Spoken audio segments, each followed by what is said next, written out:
Bienvenue dans ce nouvel épisode de Drop Time. Aujourd'hui, j'ai l'honneur de recevoir Guillaume Kilikini. Bonjour. Salut Guillaume. Donc, tu as travaillé sur de nombreux films et séries et clips. Donc, on peut citer la série Germinal, The Killer, The Walking Dead, Emily in Paris aussi. Est-ce que tu peux me présenter un peu tes débuts, comment t'en es venu au Steadicam? Alors moi, j'avais personne dans le monde du cinéma dans ma famille ou quoi que ce soit, donc c'était un truc complètement étranger. Je devais avoir 8-9 ans dans ces eaux-là. Un jour, mon frère, après une sortie au cinéma, est revenu en disant « Ok, je vais être réalisateur ». C'était mon grand frère qui s'intéressait au cinéma, donc machinalement, je me suis un peu intéressé aussi. Et mon frère me parlait de Steadicam, etc. Voilà, j'étais intrigué, mais pas plus que ça. Et puis, donc on parle de ça, hein, c'est les années 90. Voilà. C'était l'apogée de la série Urgence sur France Télévisions. Ok. Et forcément, Urgence, c'est une série dont la narration et l'écriture se fait énormément au Steadicam. Et moi, j'en avais pas forcément conscience de ça. En regardant la série, je regardais comme tout le monde, mais je me disais pas, ah, tiens, c'est fou. Et ils ont fait, je sais pas, je me souviens d'une soirée comme ça où il y avait eu sur ce making-of, il y a eu 30 secondes sur le Steadicam. Et donc, ils expliquaient ce que c'était, et l'opérateur présentait la machine. Et donc, il expliquait que c'était une machine, donc suspendue à l'opérateur, en équilibre sur ses 3 axes. Et pour montrer ça, il a fait faire un pan 360 au Steadicam comme ça, qui tournait sur lui-même. Et j'ai fait waouh, ok. Et j'ai trouvé ça très beau. Et après, donc, il fait pareil, mais sur l'axe du tilt. Et donc en fait, il renverse complètement le Steadicam. Et là, je suis resté ébahi. J'ai trouvé ça magnifique. Et là, à partir de là, ça m'a accroché. Et donc c'est pour ça que j'ai coutume de dire je suis un peu l'espèce de mouton noir dans le cinéma français, parce que je suis tombé amoureux de la machine avant de tomber amoureux de ce qu'elle pouvait faire. Et du coup, tu as fait une formation directe ou Alors, je voulais une formation caméra-film. J'étais très intrigué par ces caméras-films. Je trouvais ça très beau aussi. Et donc, j'ai fait une école de cinéma. Ensuite, après l'école de cinéma, je suis monté à Paris, parce que moi, je suis né et j'ai vécu à Marseille. Okay. Et j'ai fait un stage, mais pas de formation, mais un stage en tant que stagiaire. À l'époque, j'ai l'ancien Planning Caméra, avec l'ancien propriétaire de Planning Caméra. Okay. J'ai appris 2-3 bases là-bas. Ouais. Et puis après, ça a été... tu sors de là, t'es à Paris, tu connais personne, ta meuf t'a largué, et t'es tout seul sur ton lit, tu dis bon, voilà, qu'est-ce que je fais ? Et tu commences à faire des espèces de petits courts-métrages étudiants, des petits clips, des petits courts-métrages, beaucoup de courts-métrages. Et de fil en aiguille, après, j'ai rencontré un opérateur avec qui je me suis bien entendu, qui m'a fait rencontrer le département Steadicam de TSF à l'époque. Okay. Parce que TSF à l'époque avait un département Steadicam qui venait d'ouvrir, qui s'appelait Steadylock. Okay. Et puis j'ai commencé à faire des trainings là-bas un petit peu. On me disait écoute, ok, t'as pas fait la formation, mais vas-y, tu peux venir si tu veux. Et voilà, et de fil en aiguille, un jour, cet opérateur me dit écoute, moi, j'ai un sled en backup. Achète-toi un bras, un harnais, ça te fera un Steadicam complet, tu pourras aller faire des trucs. Et moi, je me voyais pas propriétaire de ma machine avant, je sais pas, 20 ans de carrière, un truc pour moi. Puis à l'époque, les machines étaient moins accessibles, les prêts étaient moins accessibles, donc moi, ça me paraissait complètement improbable. Et je me retrouve avec cette proposition, et donc voilà, je suis allé gratter ma famille, genre, est-ce que vous auriez pas un peu d'argent à me prêter ? J'ai cette opportunité-là. Et donc, j'ai réussi à gratter un peu d'argent et à acheter un harnais d'occasion et un bras de modèle 2, modifié 3. Donc, une bonne vieillerie qui n'était pas très bien modifiée, qui avait un problème de conception. Bon, ça, je ne rentrerai pas dans les détails techniques, ça va être chiant. Et je me retrouve avec ça, et le sled, c'était un 3A. Et je commence à faire des coups avec une grosse machine, avec ça. Et du coup, tes premières sensations, ça t'a fait quoi au début ? Alors moi, la première sensation que j'ai eue, c'était d'essayer un Steadicam. J'avais eu le contact d'un autre opérateur qui m'avait fait venir sur un tournage, et qui tournait en Aricam Light avec des optiques Hawk, je m'en souviens. Et c'est la première fois que je portais un vrai Steadicam, pour le coup, avec une vraie caméra. Et en fait, il me dit, tu veux essayer ? Je dis, ouais, bien sûr. J'étais comme un fou, quoi. Une caméra 35, un vrai Stead. Donc j'essaie, je mets ça et tout. Je commence à sortir la machine. Ça, on parle de ça c'était avant mon stage chez Plane. Je sors la machine et je sens qu'elle est un peu déséquilibrée, donc je dis c'est normal et tout. Il me fait non, attends, je vais la rééquilibrer. Et là, pour la rééquilibrer, moi j'étais là avec la machine, il la prend et il me la met, mais là. Donc c'était qu'il y a mon départ, et lui il commence à tweaker son truc, à rééquilibrer la machine, et moi je suis là avec la machine là. train de C'est la première fois compenser. que je partais un stade de ma vie et il y en a RICAM, V+, machin, et je suis là, et je sens mes vertèbres qui... Et là, je me dis... Et je suis là, donc je bronche pas parce que j'essaye de faire bonne figure, tu vois, et je suis là, et j'ai l'impression que j'ai une vertèbre qui va voler dans la pièce.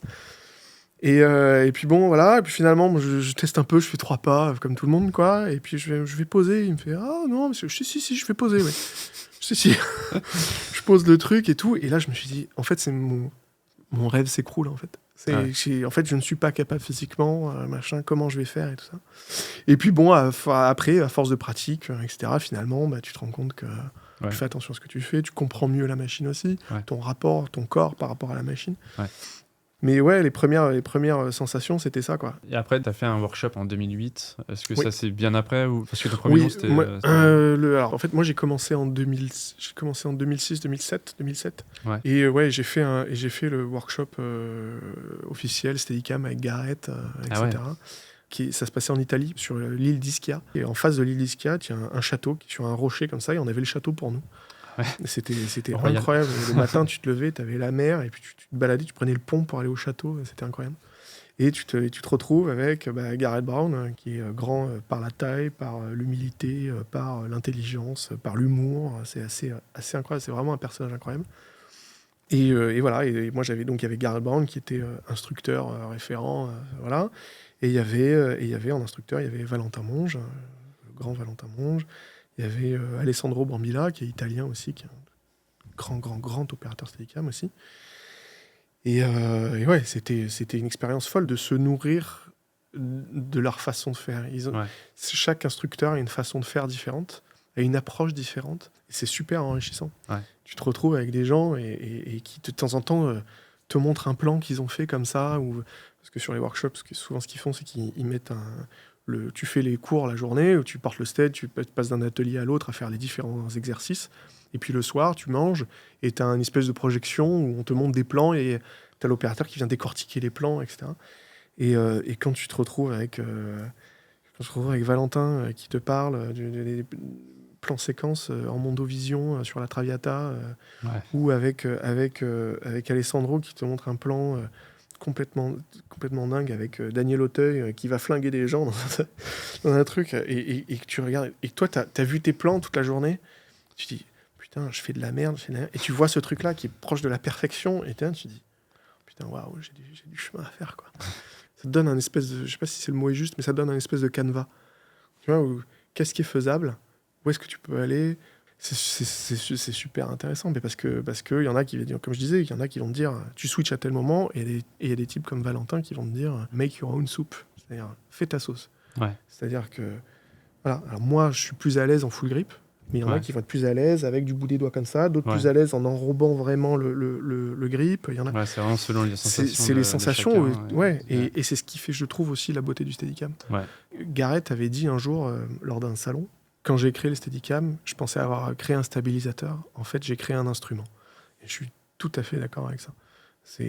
On est plus proche de l'instrument, d'expression, de musique, que d'un stabilisateur type un Ronin ou un truc comme ça, qui pour le coup va être vraiment stabilisé, entre guillemets. J'ose le mot bêtement. Je sais pas si c'est le mot juste. Non, mais oui, déjà, tu as l'aspect domptage de la machine, de l'instrument que tu as aussi avec les instruments de musique, et la sensibilité que tu as aussi avec la machine. Comment tu vas travailler, et puis la façon dont tu vas travailler la machine avec ta sensibilité à toi, techniquement, va influer ta façon de déplacer ta caméra. Et, c'est ça qui est intéressant. Est-ce qu'il y a un projet, un film ou un clip ou une série qui t'a un peu plus marqué après ? Oui, il y a un film pour lequel j'ai beaucoup de tendresse, qui est un Bollywood que j'ai fait, qui venait tourner à Paris, parce qu'ils aiment bien, le cinéma bollywoodien, ils aiment bien faire rêver les masses indiennes. Et donc souvent, ils font des films un peu partout dans le monde, aux États-Unis, en France ou ailleurs, ou à Londres. Et on me propose ce projet, j'avais un ami chef opérateur qui me dit « Ah, on me propose un Bollywood, bon, est-ce que tu as envie de m'accompagner là-dessus ?» et tout. Moi, j'avais déjà fait des trucs indiens, mais qui étaient vraiment quelques jours à droite à gauche, qui étaient vraiment un peu cheap et tout ça. Bon, c'était en 35 et tout, mais je me dis « Bon, ouais, je sais pas, ok, bon, je vais voir. » Et puis, je me suis dit « Bon, allez, chef op, c'est un copain, c'est une opportunité pour lui, je vais essayer, pourquoi pas, allez, allons-y. » Et on fait ce film qui s'appelle Béficré, qui veut dire insouciant en hindi. Et ce film a été une expérience assez particulière, mais pour toute l'équipe, ça a été déjà éprouvant, parce que le rythme indien, il est quand même assez énervé. Ils sont pas là pour rigoler, c'est des sacrés bosseurs. Ah ouais. Et surtout, c'est un film où il y a eu énormément de steadicam. Je pense que 80% du film, des mouvements du film, c'est du steadicam. Ah ouais. Sinon, c'est de la grue et de temps en temps un peu de dolly, mais dans l'absolu, c'est vraiment là tous les jours. Tous les jours. Et on commence le film, on commence à faire des... Il aime bien les plans séquences. On sent que pour des scènes clés, il aime bien faire un peu des plans séquences. Et donc, on commence à en faire un, puis deux, puis trois, etc. Et ça devient une espèce de running gag quand on tourne comme ça et on fait un blocking avec les comédiens et puis le réalisateur il est là et puis il est à côté de moi et il me dit je crois que je vois ça en un plan et il me dit ça avec un petit rictus comme ça, allez on va se refaire un plan séquence. Et plus le film avançait et plus il me laissait les rênes du truc jusqu'à tel point où il me disait voilà, il se passe ça, je veux voir ces moments clés, propose-moi quelque chose. Donc tu te retrouves à faire des gros plans séquences. Pas des trucs incroyables, mais à faire des vrais plans qui durent parfois 2 minutes, 3 minutes, avec des comédiens qui se déplacent, avec des demandes particulières. Ah là, je veux les voir en 50-50 à tel endroit, je veux qu'à ce moment-là, tu sois un peu plus là, etc. Et c'est super, en fait, au final, gratifiant, parce que tu as quelqu'un qui te fait confiance, qui te challenge aussi par moments.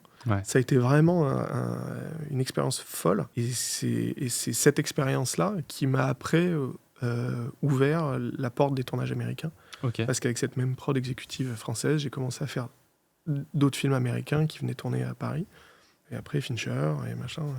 Donc comme quoi, même les trucs que t'as pas envie de faire de temps en temps, tu dis « Ah, faut un Bollywood. Tu craches un peu dans la soupe en te disant « Ah, c'est pas de... » ça m'intéresse pas, mais en fait, finalement, c'est une expérience de dingue. T'as appris à mort, et tu t'éclates. Et puis en plus de ça, ça t'ouvre d'autres opportunités, quoi. Donc, comme Fincher, donc t'as bossé avec Fincher quand même. Bon, alors pas au Steadicam, mais pas au Steadicam, mais comment t'as appréhendé ce tournage en étant très stressé. The Killer, hein, c'est ça. The Killer, pour Netflix, sachant que Fincher, moi, c'est mon maître à penser, c'est mon idole. Je veux dire, son jusqu'au boutisme, sa précision, c'est des choses qui me nourrissent depuis l'adolescence et qui me... Voilà. T'es sur le plateau d'Emily in Paris, t'as le Dear Prod que tu connais, qui t'appelle et qui dit ça te dit de rencontrer Eric Messerschmitt, donc entre parenthèses, le chef opérateur des derniers projets de Fincher. Là, tu fais oui... d'accord. Et tu te retrouves à avoir rendez-vous un vendredi matin dans Paris avec ce chef opérateur oscarisé. Tu t'assois à la terrasse de café et là, le mec t'enchaîne tout de suite. C'est-à-dire qu'il te dit bon, alors voilà, là, t'es avec David, ça marche comme ça, machin. Il voit tout, tu lui fais pas à l'envers. Hein. Et donc, t'es là et tu dis au fur et à mesure, t'es comme ça. Et tu te dis ouais, bon, ok, d'accord. Il commence à te parler de Ronin et de trucs. Tu sais qu'à la façon dont tournent les Américains, tu te dis ok, donc il va y avoir des manivelles, ok, je sais pas faire des manivelles, ok. Et toi, t'es là, tu fais oui, ok, comme si tu sais. Et puis, et tu te retrouves à faire ça, et à un moment, tu le regardes, il te parle, et tu vois son regard qui switch comme ça. Il fait ah bah David. Et là, t'as ton idole qui arrive. Alors toi, t'es là, tu te lèves comme ça, tu lui serres la main à moitié tremblant, comme ça. Et il s'assoit, et il te dit bon, alors... Qu'est-ce que tu peux nous dire sur toi ? T'es là, tu fais... je sais pas. Donc voilà, et en fait c'est drôle, on a eu une conversation ubuesque sur taille de capteur de caméra, des trucs aberrants, il y a que Fincher pour faire ça. Et c'est comme ça que je me retrouve sur le plateau de David Fincher et à cadrer la caméra A et c'est un espèce de moment, tu vois, je ferais jamais mieux. Je veux dire, je ferais jamais mieux. C'est mon idole. 2, c'est une telle exigence. Il y a des moments où je me souviens. En fait, le tournage s'est composé en deux parties. La première partie était les points de vue du tueur depuis la fenêtre. qu'on avait répété une journée avant, je crois, où on avait mis en place les trucs, on avait tourné le lendemain. Et après, le lundi, on commence la principale photographie avec Fassbender et on commence avec un plan en travelling. En travelling avec Fassbender qui descend des escaliers, il vient vers nous, il sort de la porte, il passe à côté d'une benne, et il va voir son scooter qui est garé un peu plus loin. Et on fait un premier essai, et je me foire, mais comme une merde. Mais c'était une honte, c'était nul. La caméra, elle partait dans tous les sens, j'étais pas du tout en synchro avec lui, ça allait, il n'y a rien qui allait. Et là, je me suis dit, ok, d'accord, donc ça y est, c'est là que ça va s'arrêter. Je vais passer pour un gros naze, ça va être une catastrophe. Et là, Fincher vient me voir et très calmement, il me dit « En fait, je veux pas que tu tiltes. » Je la regarde comme ça. Il fait « En fait, je veux pas que tu tiltes, je veux que vous fassiez tout avec le bras de la dolly. » Et en fait, tu te retrouves à boom down, boom up, tu te déplaces, puis boom up, machin, le tout sur une distance qui est équivalent à une table et demie, quoi. Ouais. Donc là, quand il me dit ça, moi, je me retourne vers mon dolly grip, qui est le gars qui gère la dolly. Et je le regarde et il me regarde, l'air de dire genre ah oui, quand même. Ok, on va essayer.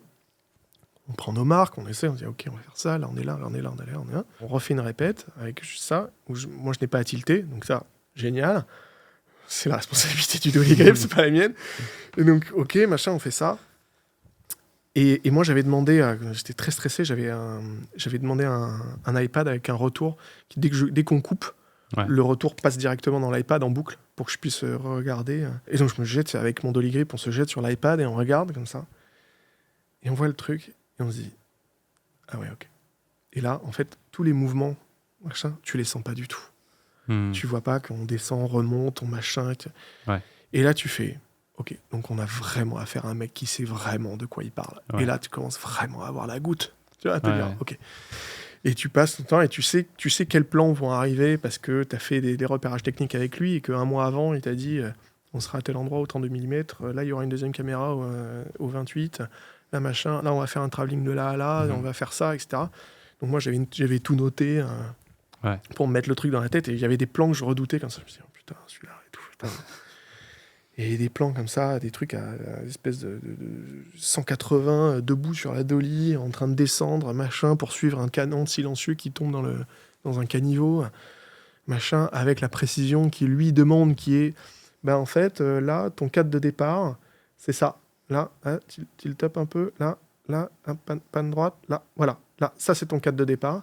Et puis après, vas-y, fais voir ton cadre de fin, là, boom down, là, ça, voilà, ça, c'est ton cadre de fin. Et entre deux, tu dois faire au millimètre. Et donc toi, t'es là, tu fais ouais. OK.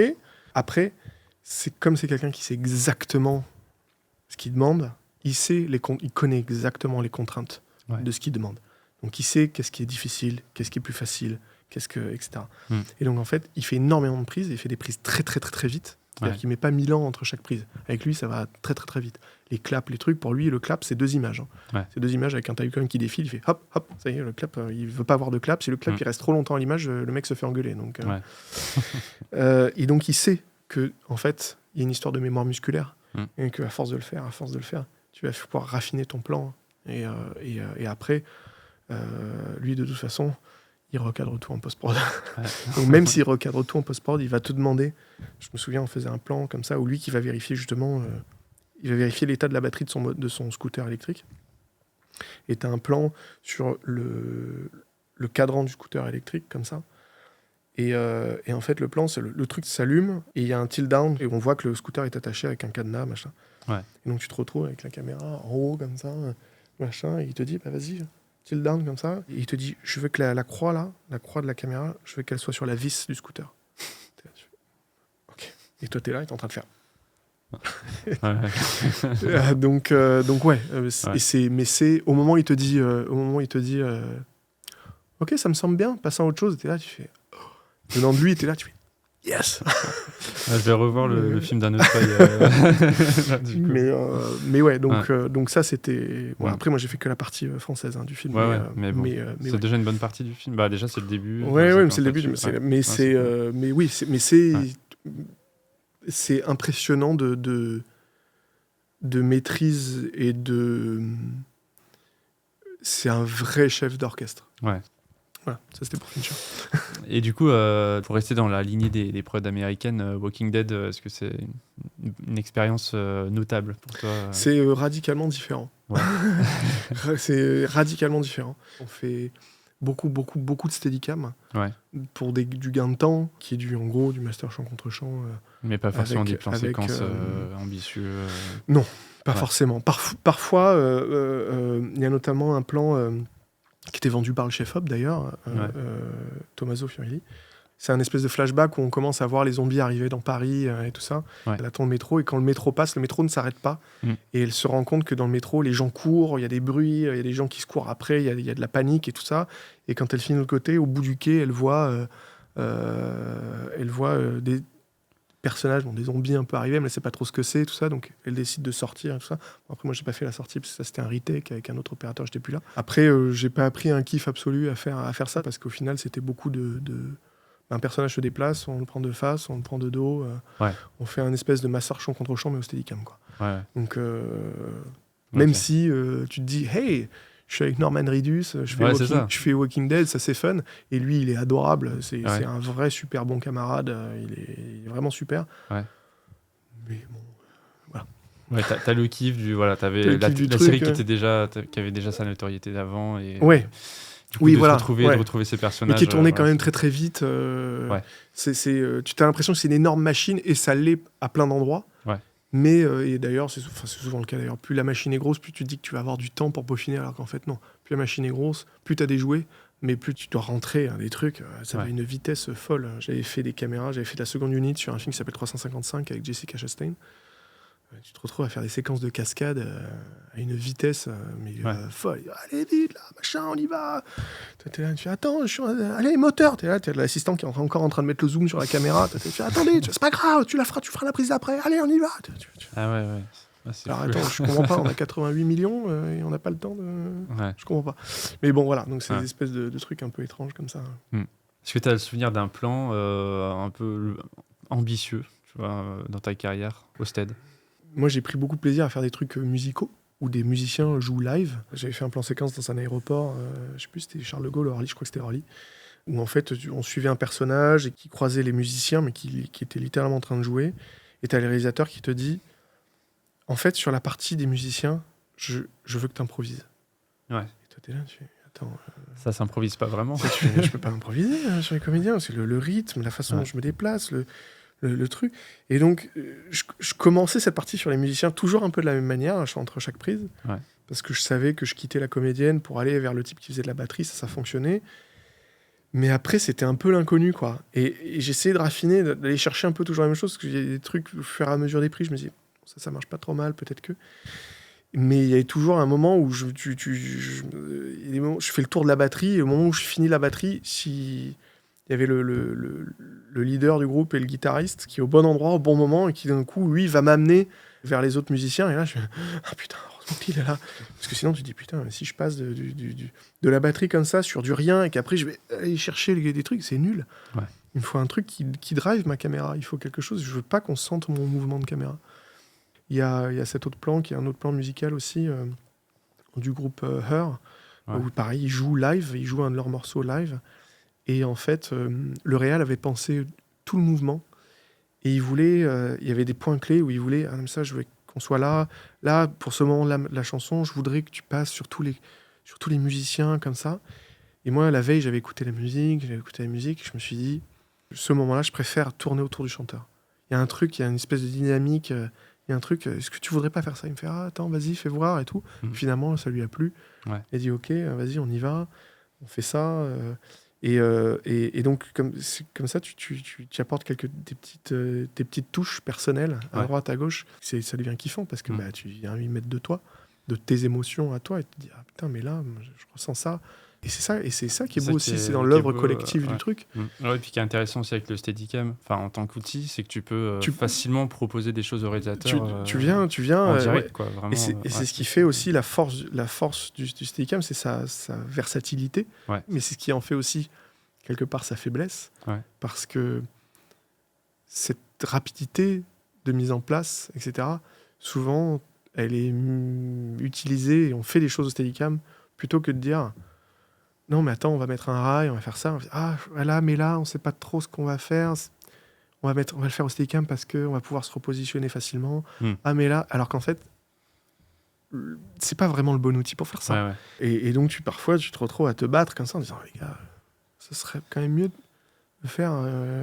on met un slider, on fait juste un push-in sur le personnage ou sur l'objet, là, on va mettre un slider. En 2 prises, c'est plié. Ouais. Ah non, mais tu veux pas le faire au Steadicam quand même, parce que il n'y a pas le temps, tu comprends. Ouais. Ou alors, attends, on va faire tel mouvement, mais ok, pas de problème, regarde, on met 2 mètres de rail, ça coûte que dalle, et puis on va bien le faire. Ouais, mais le rail, il est pas sûr, machin, si ça va pas, décaler le rail, replacer, reprendre des marques, c'est prendre du temps, machin, tu veux pas le faire au Steadicam. Ouais.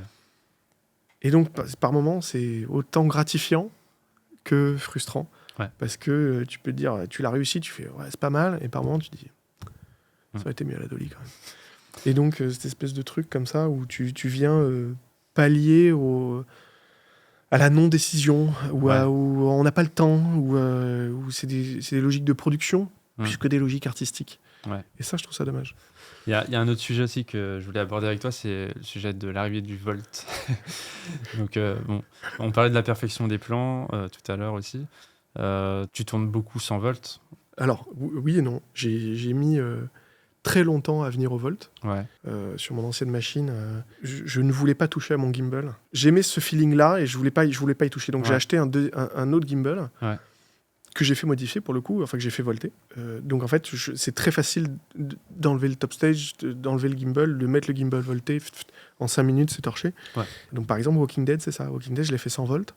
À part peut-être 1 ou 2 plans où il y avait genre des rafales de vent à 65 km/h, avec des lignes partout, des trucs, avec des switches, des trucs. Et là, j'ai fait, bon, là, on va arrêter de faire le fanfaron. On va mettre le volt, et surtout qu'en plus de ça, on a fait, on a fait 3 prises, et fait, ok, on passe à autre chose. Et puis après, j'ai fait un projet qui était dans le nord, avec beaucoup de vent, mais genre, beaucoup de vent. Et là, j'ai fait, bon, pareil, on va arrêter de faire le fanfaron, on va le mettre, et puis après, je n'avais pas envie de passer le tournage, à mettre, enlever. Quand même, c'est relativement facile, c'était chiant, j'avais pas envie. Je me suis dit, allez, arrête d'être un vieux con, lance-toi, essaye de t'y faire et de trouver, d'être à l'aise avec ce truc. Ça a été autant salvateur à plein d'endroits parce que beaucoup de vent et que là tu fais ça aide, que énervant de ouf parce qu'en fait avec le vol tu viens solutionner un problème qui est un problème de bulle, une contrainte. Voilà, mais en fait tu vas créer d'autres problèmes à d'autres endroits. Et c'est quand tu viens du stead tradi, c'est à s'arracher les cheveux, quoi. J'ai fait des plans, des low-coff comme ça, que tu faisais très bien avant, et tout d'un coup, tu te retrouves à avoir un truc qui fait tac, tac, tac, tac, tac. Et tu te dis, mais comment ça se fait que j'ai ce que les Américains appellent panwag, dont certains Américains reviennent au Wave à cause de ça. Comment ça se fait que j'ai ça alors qu'en fait sur le Volt le pan n'est pas pris en charge par l'électronique. Et en fait c'est le fait d'avoir 2 axes qui sont le roll et le tilt pris en charge par on va dire une friction qui est soit un truc électronique parce qu'il va faire en sorte de garder ton stead vertical, soit de tension des courroies sur les axes. Et en fait des erreurs, entre guillemets, par exemple ta respiration et des trucs comme ça, qui avant étaient pris en charge par les 3 axes ensemble, passent dans le pan. Et ça, quand tu viens du stead tradi, moi, il y a des moments, mais j'ai des trucs, mais j'ai envie de l'arracher, de le jeter au sol. C'est plus du tout les mêmes manières de compenser. C'est vraiment autre chose. Alors après, il y en a qui adorent ça, qui adorent le volt. Moi, ça m'empêche de mettre ma main comme j'en ai envie. C'est machin. Après, on me dit souvent, mais t'as qu'à le désactiver. Mais même quand tu le désactives, t'as les courroies. Mais après, on me dit, tu peux enlever les courroies. Et oui, mais t'as un énorme machin autour du gimbal. Moi, ça m'empêche, notamment sur des boom down, ça vient buter sur mon poignet. Donc, t'es obligé de changer ta façon de faire. C'est insupportable. Et au final, tout ça, pourquoi ? Pour quelques degrés de bulle. Alors qu'en fait, je veux dire, ça fait 50 ans que le Steadicam existe. Il y a des tas de plans qui débullent et des tas de plans historiques de l'histoire du Steadicam qui sont incroyables et qui débullent à plein d'endroits. mais qui sont pas, évidemment, que c'est pas des débulages dégueulasses d'un mec qui sait pas bien faire, mais des petites choses. Mais est-ce que ça empêche le spectateur de rentrer dans le film? Est-ce que ça sort le spectateur de l'histoire? Est-ce que tu racontes autre chose? Non, en fait. Et au final, C'est ce qui donne un côté humain aussi au plan. c'est ce qui rend le truc plus chaleureux. Ouais. Alors, je suis le premier à me flageller quand je débule. Je veux dire, je suis le premier à avoir envie de faire les choses parfaites et d'être ressembler le plus à une machine et machin. Je suis le premier à me flageller. Mais en vrai, les petites imperfections du Steadicam, c'est ce qui le rend chaleureux, plus humain. Ouais. Ce truc de vouloir lisser ces aspérités, lisser ces choses-là, on vient aseptiser les plans. Et moi, ça m'est arrivé on avait discuté, mais ça m'est arrivé de regarder des films et de savoir la façon dont la caméra se comportait, de savoir qui avait fait le plan. Alors, c'est rare, mais ça m'est arrivé. Je me souviens notamment avoir regardé Presque Célèbre il n'y a pas si longtemps que ça. Ouais. Je me suis dit, ok, d'accord. Ah putain, l'opérateur, il est bon, hein, il est comme ça. Ah, il a l'air régulier au goofy. Ah, c'est telle année. Cameron Crowe, telle année. Ok, Chris Saroff. Tu finis le film, tu vois le générique, Chris Saroff, tu fais yes. Et donc, en fait, je trouve qu'on vient lisser tout ça. Ce qui enlève un peu d'humanité au Steadicam et aux opérateurs. Alors qu'en fait, en face, les analogies que je fais souvent, c'est que tu prends, par exemple, Flow, le film qui est sorti il n'y a pas longtemps avec le chat, le film d'animation avec le chat. Ouais. Ils vont volontairement avoir une caméra qui n'est pas de la caméra portée, qui n'est pas tout à fait du Steadicam, qui est entre les deux, et qui a des défauts, pour rendre le truc plus crédible, plus humain, où tu peux t'attacher plus, ou qui marche mieux qu'un truc de machine. Ouais. Et donc, en fait, d'un côté, nous, on vient aseptiser ce qu'on doit faire, et de l'autre, on vient essayer de rendre plus humain des choses qui sont créées par des machines. On nous rend plus machine, mais en même temps... Donc, en fait, c'est complètement antinomique, et c'est un truc que je trouve... Ouais, c'est un peu pareil sur rajouter du grain sur de l'image. Oui, c'est ça. Et aujourd'hui, on est ouais. dans un espèce de truc où, en fait, il y a un film qui sort, il y a eu un dénoise de malade, ils ont passé le truc à la boulinette de l'IA, il y a plus... tout est lisse, tout est machin. Ouais. Tu fais, mais... Est-ce que le film, quand il est sorti, le grain, et tous les gens étaient là, oh mon Dieu, du grain, je n'arrive pas à rentrer dans le film. Non, en fait, ça fait partie de l'identité du film, et pourquoi pas? Alors après que tu veuilles doser un peu, parce qu'à un moment, tu étais trop en basse lumière, il y a eu trop de grain, allez, d'accord. Mais en vrai, c'est cette espèce d'aseptisation comme ça, je trouve ça dommage. Et je trouve que ça enlève du caractère, et de l'émotion, et du caractère au film, au plan. Et au final, je trouve ça un peu triste. Parce que, justement, le fait de pouvoir dire « Ah, ça, c'est plus tel opérateur. Ah, là, il y a... » Eh ben, merde, c'est de l'art, quoi. Alors, j'ai complètement conscience que c'est un discours de vieux con. Et c'est pour ça que j'essaie de me soigner et que j'ai pris un Volt.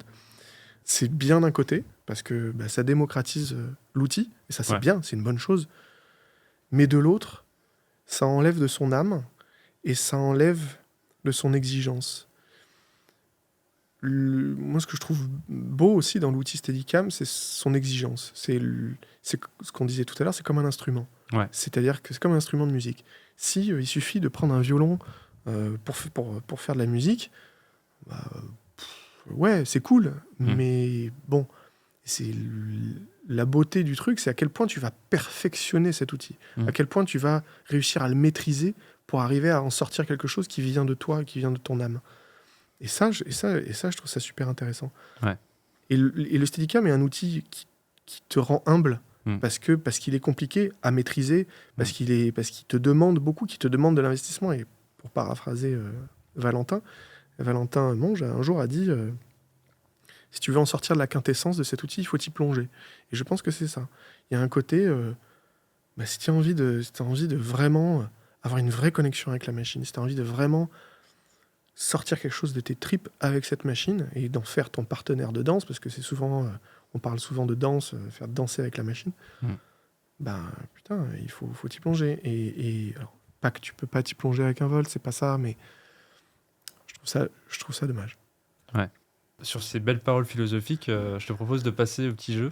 traditionnel de, Ok. de Drop Time. Ok. Donc, on te rappelle, c'est répondre le plus rapidement possible sans réfléchir sur la proposition que tu préfères. Ok. Vas-y. Donc, tu as 1 minute. Et ben, c'est parti. Avec ou sans Volt? Avec, mais envie de le jeter. Goofy ou Regular? Goofy. Pellicule ou numérique? Pellicule. Trinity ou Alien? Alien. Caméra A ou caméra B? Gros amour pour la caméra B. Plage ou forêt? Forêt. Couleur ou noir et blanc? Couleur. Intérieur ou extérieur? Intérieur. Emily in Paris ou Walking Dead? Emily pour les copains. Jour ou nuit? Jour. Sled Pro ou Dragonfly? Dragonfly. Missionnaire ou Don Juan? Missionnaire. Low mode ou high mode? High mode. Config lourde ou légère? Lourde. Pluie ou vent? Pluie. Bon bah top, écoute, ça fait 1 minute, merci. Je préfère Ouais. la pluie que le vent. C'est vrai que le vent, ça doit être bien relou. En, quand même. en fait, ouais, le vent, c'est bien. Et en fait, non, j'aurais Mais peut-être avec dû- le Volt, Ouais, alors, ouais, j'aurais peut-être dû. Ouais, mais le Volt, le pan, il est pas, pour l'instant, il est pas pris en charge. Ouais. Donc, au final, j'ai fait des trucs avec Volt dans le vent qui sont merdiques. Ouais. Parce qu'il y a un moment, quand t'as le vent de face et ou de 3/4 face, tu pas grand chose à faire, quoi. Si tu peux pas le couper avec des Windkillers, ouais.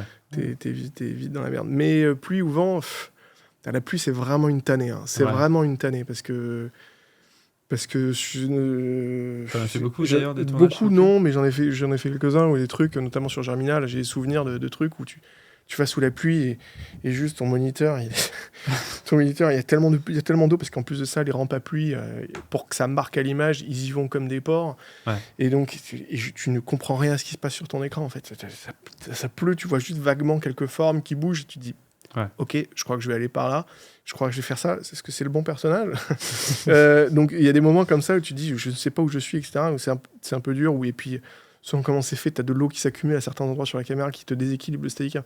Ouais. Donc, ça, c'est bien une belle tannée. Mais le vent, c'est plus souvent que la pluie. Et c'est quand même 100 volts. Il y a quand même des moments où ça s'arrachait les cheveux. Ouais. Ouais. Bah écoute, merci beaucoup pour ton temps et toutes ces anecdotes. Bah, je t'en prie. C'était grave intéressant. Est-ce que tu peux, pour finir, donner un conseil à un opérateur qui débute? Alors, oui. C'est un truc très con. Mais regarde des films. Le fait de se nourrir d'images comme ça. Alors, on est dans une société où il y a énormément d'images.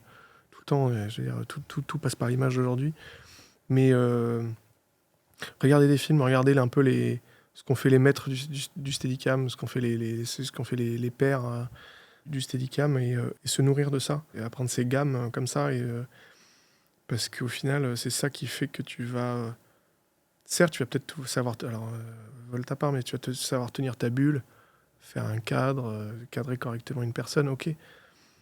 Mais au final, te nourrir de ça, c'est quelle trajectoire, quelle est l'élégance, quel est le timing, quel est justement, il y a un plan séquence un de mes héros là, dont je parlais, Dave Camillis sur Urgence.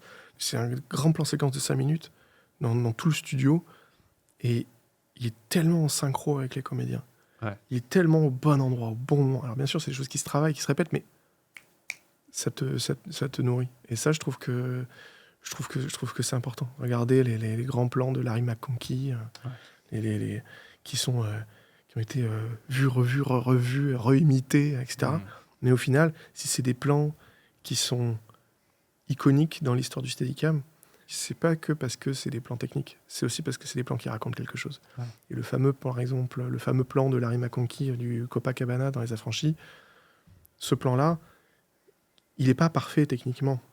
Il est superbement bien fait, mais qu'est-ce qu'il raconte? C'est ce qui fait que, à ce moment-là, dans le film, qu'est-ce qu'il raconte et qui fait que tu te dis waouh. Ouais. Donc ça, je trouve ça important.